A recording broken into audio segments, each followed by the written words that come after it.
各位網友大家好，今日我哋講下僱主出租外勞宿舍可以點樣賺大錢。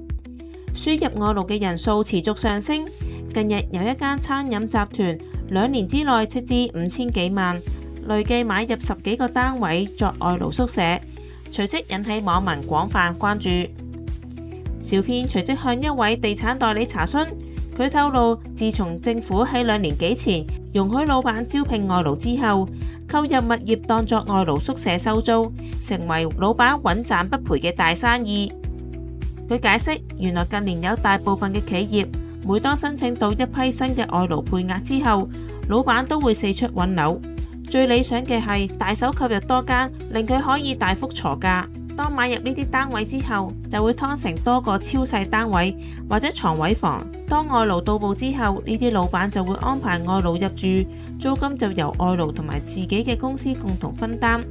代理形容有關嘅操作效果就等於將外勞嘅部分工資轉換老闆另一個戶口，每月提供穩定嘅租金收入，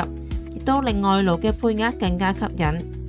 近年政府公布，僱主聘用外勞嘅時候，可以從外勞嘅工資扣除租金，扣除嘅上限提高至外勞嘅工資20%。喺措施公布之後，僱主可以收到嘅租金收入倍增。